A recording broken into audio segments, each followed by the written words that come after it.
Olá, tudo bem? Obrigado a você que acompanha o nosso canal Via Jurídica e as nossas lives.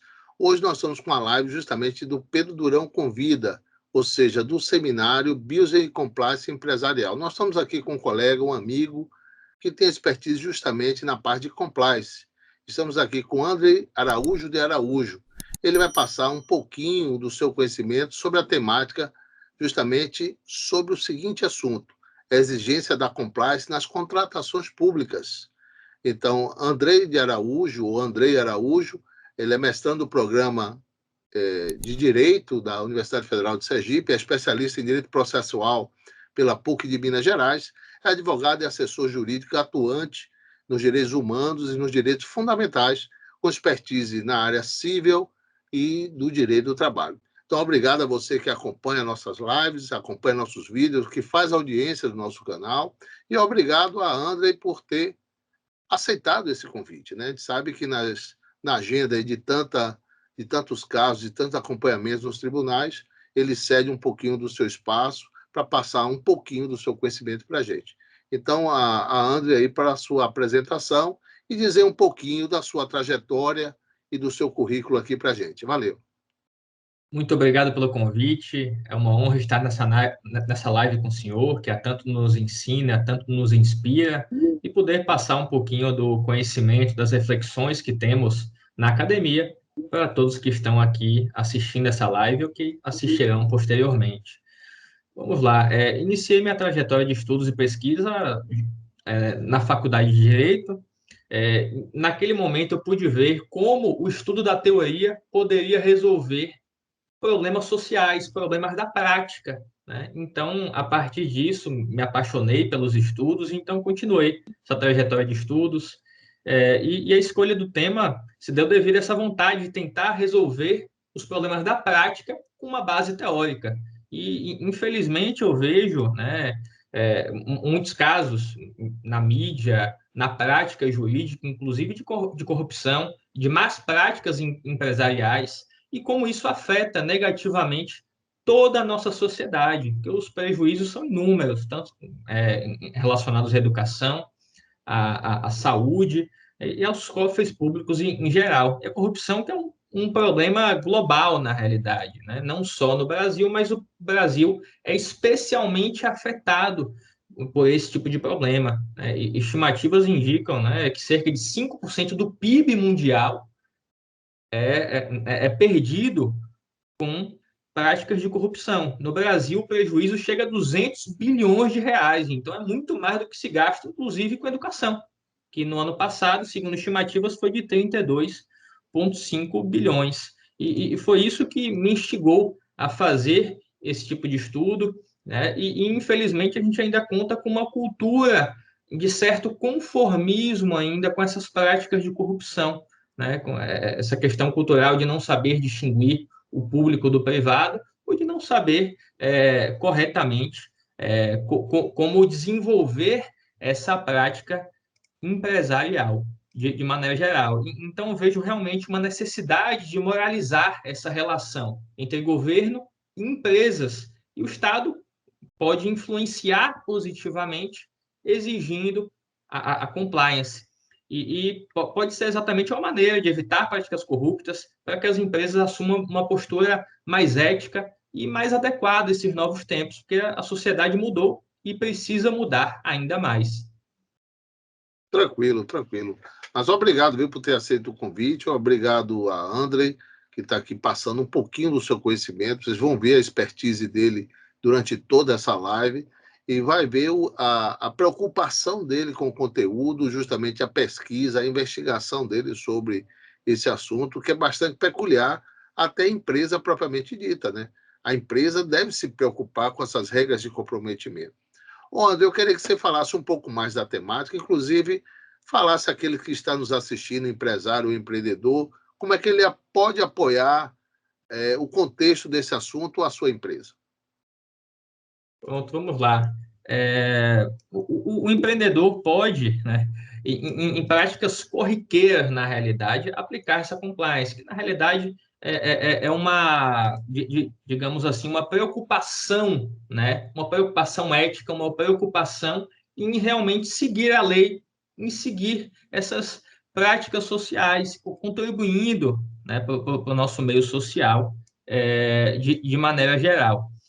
Mas, anteriormente, se possível, eu gostaria de falar um pouquinho do nosso contexto global, para depois Claro, iniciar no assunto, né? Porque, fica à na vontade. realidade, esse assunto, né, vem de uma tendência mundial de preocupação, né, de preocupação com as boas práticas empresariais, como eu já disse. Então, a própria Convenção Interamericana, né, contra a Corrupção, que é a convenção da OEA, traz realmente a necessidade de aplicação de medidas no sistema dos países, exatamente para criar, para fortalecer esses mecanismos de participação da sociedade, da empresa, para prevenir a corrupção. No mesmo sentido, vai a própria Convenção das Nações Unidas contra a corrupção. Então, são diversos artigos, inclusive específicos para as empresas privadas, para que elas criem instrumentos, para que elas criem, né, processos contábeis e que possam prevenir, detectar esses atos de corrupção e ajudar, de uma maneira geral, na fiscalização, ajudar nessa transformação do nosso mundo, né? Porque, infelizmente, se nada for feito, a gente acaba tendo prejuízos sociais tão grandes com essas práticas. André, obrigado aí por suas dicas, né, suas orientações preliminares. Mas veja só, o empresário ele deve se preocupar com o quê, realmente, na hora que ele quer vender o produto? Porque o tema da live hoje é compliance nas contratações públicas, né? Então, o empresário, às vezes, ele não quer vender só para a sociedade em si, no mercado, ou na loja, ou diante do seu negócio, ou até no e-commerce, né? Ele quer vender às entidades governamentais, ou seja, União, Estado, Distrito Federal e municípios. Então, assim, quais são realmente as exigências do compliance nas contratações públicas? O que é que o empresário, o empreendedor deve se preocupar com relação a isso? Vamos lá. Primeiramente, ele deve se preocupar em ter um corpo de funcionários que esteja Eita. atento a evitar essas práticas de corrupção, de preferência que mais de um funcionário fique responsável por isso, porque quando há uma supervisão de um outro funcionário, um acompanhamento, se torna mais difícil que se crie um ambiente de livre corrupção, se é que podemos dizer dessa forma. Então, são questões simples, muitas das vezes, o treinamento de funcionários, né, esse desenvolvimento dessa postura ética. A empresa tem um código de conduta em que ela aplique na prática. E caso o funcionário saia daquelas linhas de conduta que a empresa determinou, ele tem sim que ser punido, certo? Então, uma empresa que está preocupada com a compliance nas contratações públicas, né, tem que ter, no mínimo, esse aparato. E, claro, quanto maior a empresa, maiores devem ser os cuidados, maior deve ser o corpo de funcionários, né, e possivelmente até ter um funcionário específico que chamam de compliance officer, né, que ele Sim. cuida somente da instituição dessas boas práticas na empresa. E para empresas menores, como eu já disse, práticas simples, corriqueiras, mas que demonstram uma postura do próprio empresário de respeito às regras éticas, né? Quando se identifica algo de errado, para que faça uma auditoria, para que busque ver o que está, né, se realmente aqueles indícios levam a alguma prática corrupta, é, a, algum tipo de propina que eventualmente foi paga ao funcionário público e vice-versa, exatamente para evitar, né? Então, tanto empresários pequenos como maiores que desejam contratar com o poder público, eles podem sim aplicar o compliance. Tranquilo, tranquilo. Então, me parece que o pilar mais forte que você colocou para a gente aqui é justamente o preparo ou a contratação de alguém preparado, não é verdade? Ou seja, o empresário, o empreendedor deve se preocupar em encaminhar seus colaboradores para a devida preparação técnica, né?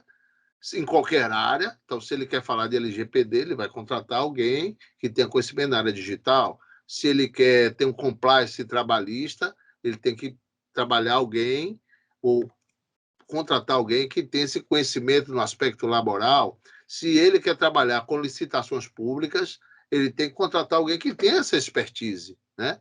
Ou então preparar os seus funcionários, os seus colaboradores, para que possam fazê-lo com êxito. Porque Sim, essa é sim. uma preocupação forte, me parece, André, que o empresário, eu sei que é uma atividade muito complexa, né? Ser empresário no nosso país, envolve vários segmentos, várias nuances para conquistar sucesso no seu negócio. Então, o empresário fica, vamos dizer assim, louco, né? Vamos dizer essa expressão bem popular. Ele fica louco de tanta informação que ele tem que acompanhar e buscar lucratividade. Ele tem que se preocupar com os boletos, ele tem que se preocupar com os impostos devidos, né? Tem que se preocupar com as regras digitais que devem ser cumpridas se ele tem um site. Ele tem que se preocupar em vender o seu produto. Ele quer vender o seu produto para a administração pública. Como é que ele vai vender, né? Como é que ele pode fazer isso? Então, eu pergunto a você, quais são as dicas que você passaria ao empresário e empreendedor que está nos assistindo com a sua experiência ou com a sua pesquisa? Pronto. Primeiramente, eu acredito que a dica inicial seja se organize ao Sim, máximo, porque cada vez mais os órgãos públicos, as entidades públicas estão exigindo uma organização empresarial correta, com registros contábeis confiáveis, com os impostos em dia, com as verbas trabalhistas em dia, com controles internos para que possa se verificar, né, a prestação do serviço, para que possa se verificar se aquela empresa possui aptidão técnica certo. para fornecer aquele serviço, fornecer aquele produto, e o empresário muitas vezes possui a qualificação, mas não se organiza, então ele não consegue comprovar que ele pode concorrer àquela licitação. Isso, ao mesmo tempo, também faz parte de uma boa prática de compliance.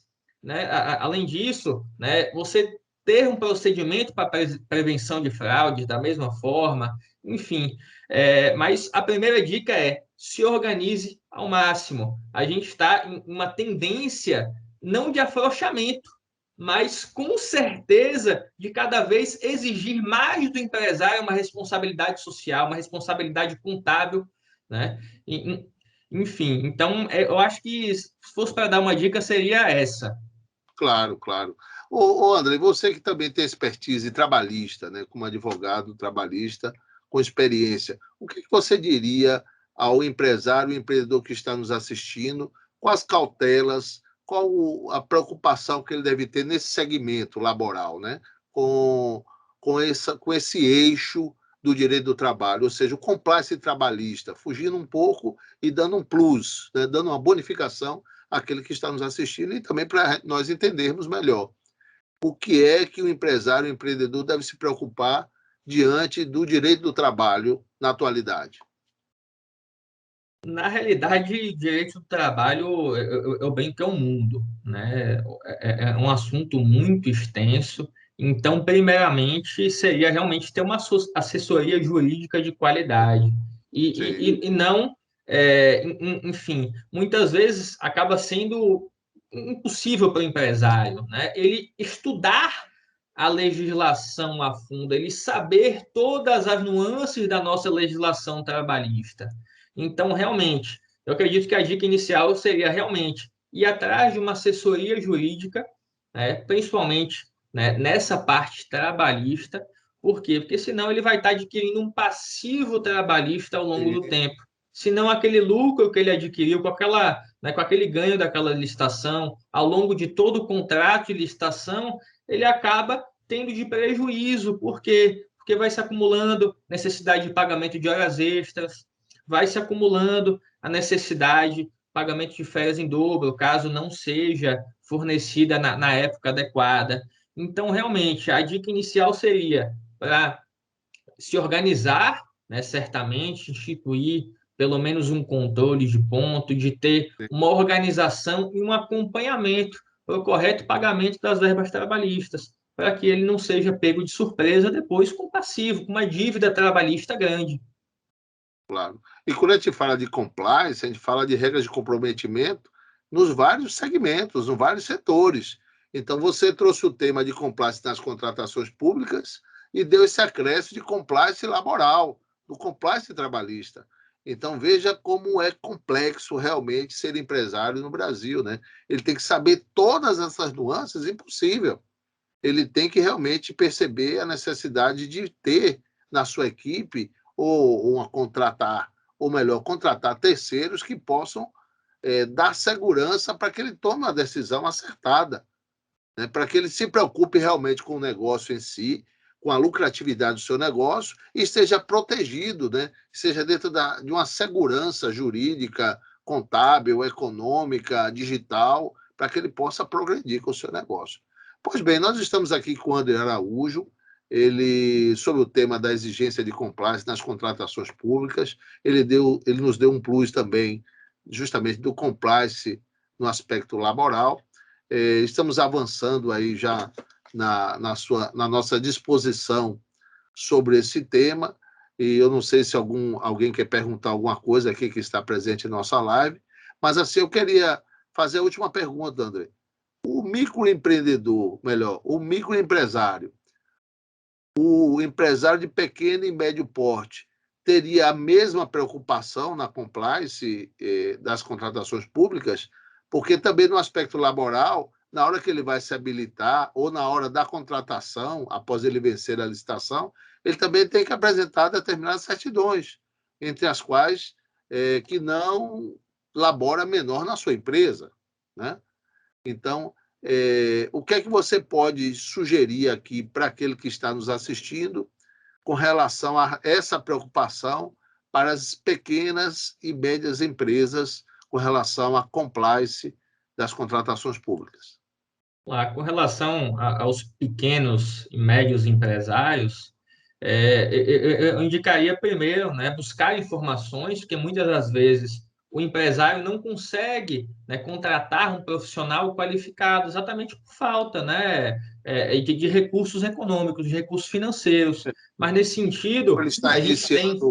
Ele está iniciando o seu negócio, né? Como é que ele pode prosseguir nesse intento, né, de buscar um negócio, mas ele não tem amparo financeiro para essa contratação?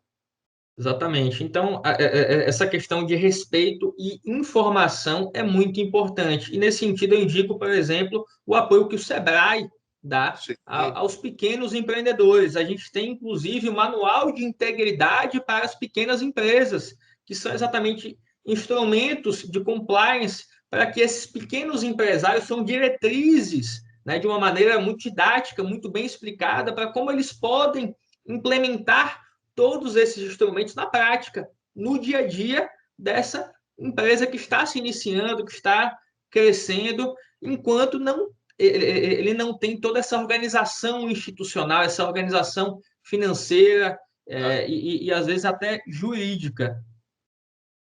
verdade. Então, são boas dicas aí que o professor André Araújo passou para a gente. E desde já agradecer a audiência, viu, André? A todos aqueles que estão acompanhando nossa live, a todos aqueles que acompanham o nosso canal Via Jurídica, dão um positivozinho lá nos nossos vídeos, ou seja, compartilham essa energia que a gente disponibiliza aqui, dividindo um pouco do conhecimento e aprendendo também. Então, eu gostaria de agradecer a André Araújo pela sua participação, agradecer por ter aceito o nosso convite e passar para ele aqui as palavras finais. Valeu. Muito obrigado a todos pela essa audiência, né, pela interação aí nas mensagens, pelos agradecimentos, parabenizações, e foi uma honra participar dessa live. Estou à disposição para mais oportunidades. Muito obrigado. Valeu, André. Obrigado também a quem está nos assistindo, a quem está até o final aqui acompanhando. E, novamente, agradecer e dar os parabéns a André Araújo pelas suas palavras. Eu sei que o momento é conciso, é uma linguagem mais simples, mas agradeço a você de coração por ter aceito o convite e ter compartilhado um pouco do seu conhecimento com todos nós. Valeu, viu, André? Obrigado. Obrigado a você também que está nos assistindo. Um abraço forte. Até a próxima, hein? Valeu.